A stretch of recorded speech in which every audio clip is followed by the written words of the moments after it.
What's up, guys? This is Webby back again for a huge discussion. This time, it is about WrestleMania 35. WrestleMania 35, April 7th, 2019, MetLife Stadium, New York, New Jersey. You know, wrestling fans, this WrestleMania has had its ups and downs. It's been a very bumpy road as of late as far as the build to WrestleMania. It has been what you would consider not the most exciting build towards WrestleMania as of late. However, most WrestleMania seasons never really start to pick up that huge pace going into WrestleMania until after Fastlane. It never does. Okay? So once Fastlane gets over, then WWE takes off.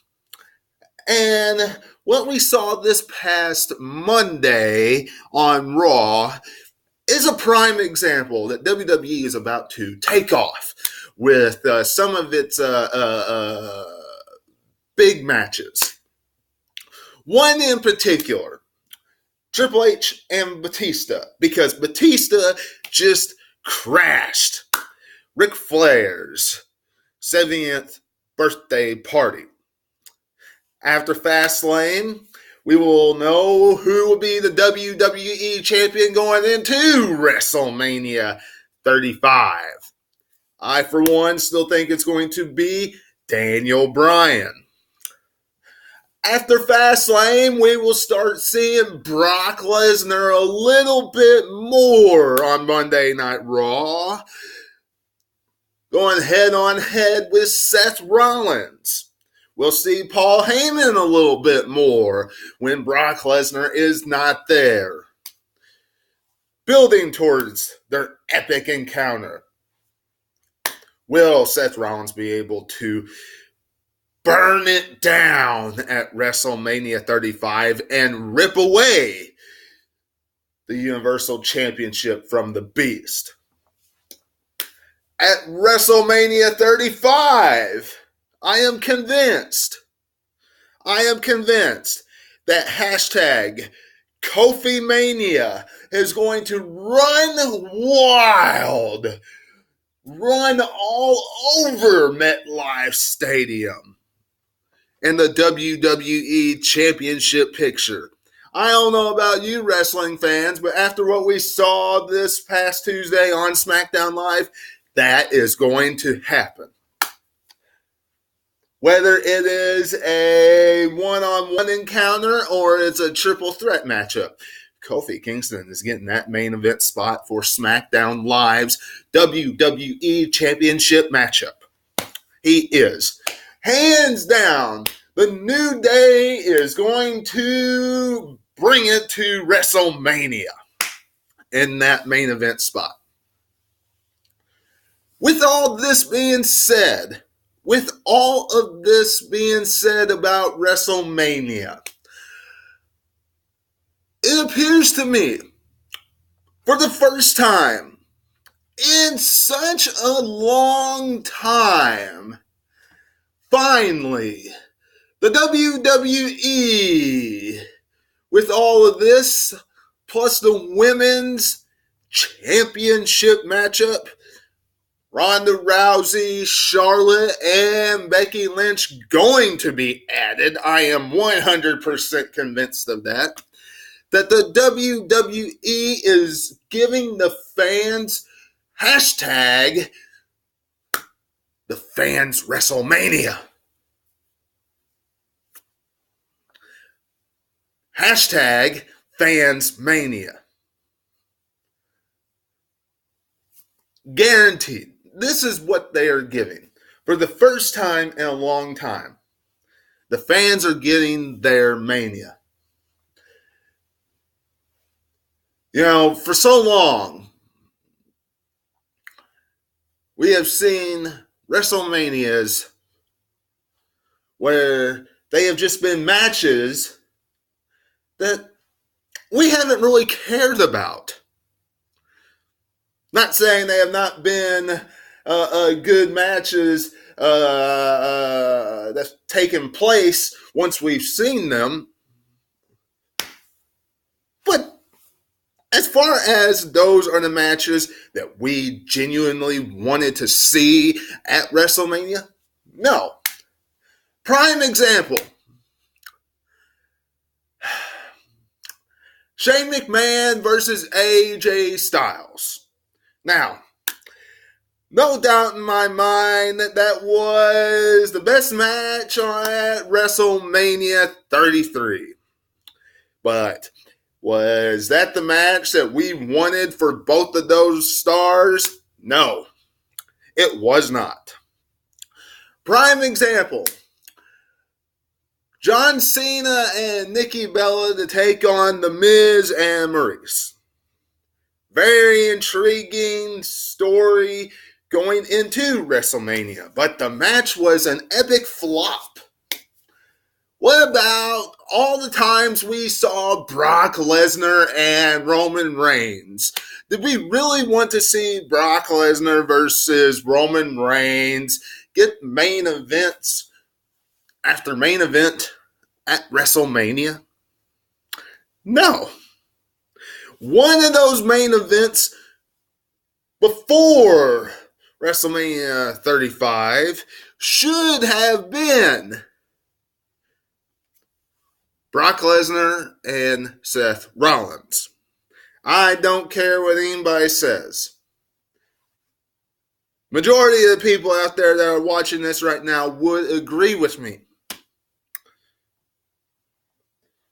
And I'm not sitting here criticizing Roman Reigns. I'm not. For those of you that think that I am. For those of you that are probably going to leave a comment down below saying, "Oh, he's a Roman Reigns hater." Go back in time and watch the match. I was in the New Orleans Superdome. The fans crapped all over it. That should have been Seth Rollins in that matchup. And beaten the Beast instead of Brock Lesnar winning. Convinced. Nobody else is going to convince me otherwise. Now, with that being said, you look at everything else that we have seen over the past number of years, and you look at what we're seeing now, they're genuinely matches that the fans want to see. Every match that the WWE is putting together so far for WrestleMania is matches that the fans want to see. That has not happened in so long. I don't even remember. Since WrestleMania 30, when they stuck Daniel Bryan against Triple H and then moved him to the main event once he beat Triple H. And they had The Undertaker versus Brock Lesnar, amongst so many other stuff. Hasn't happened since then.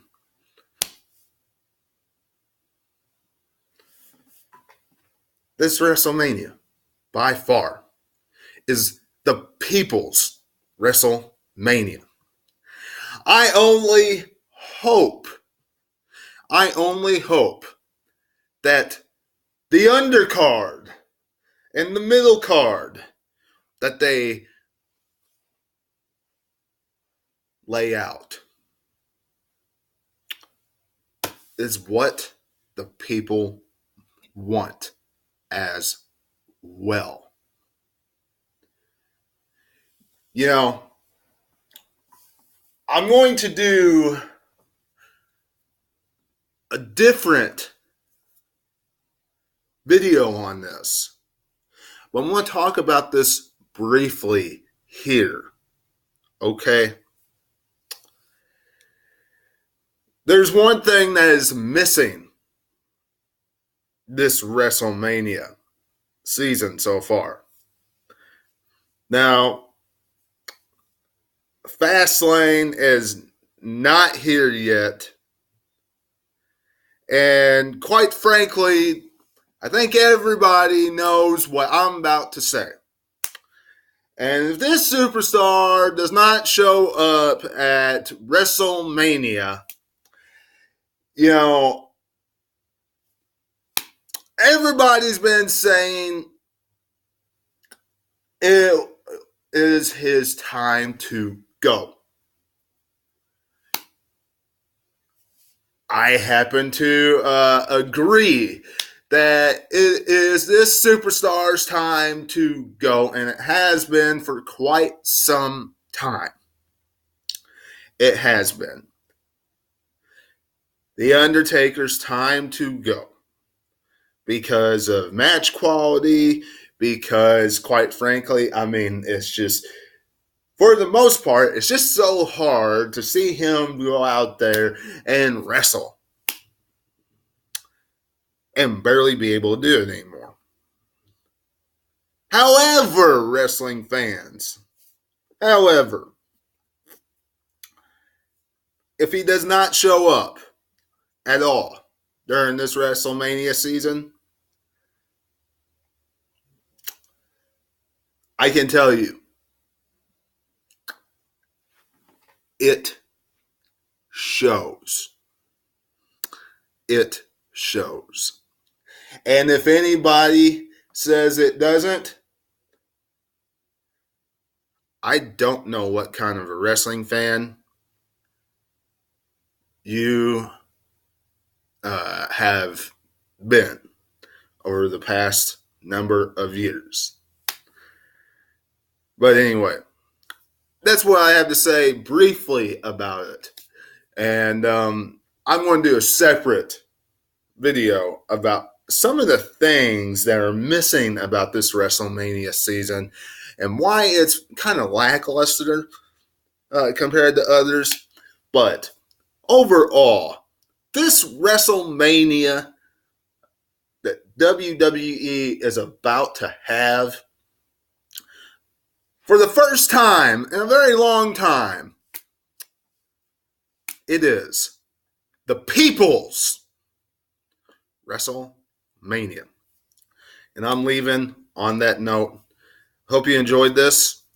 And until I see you again, this is Webby.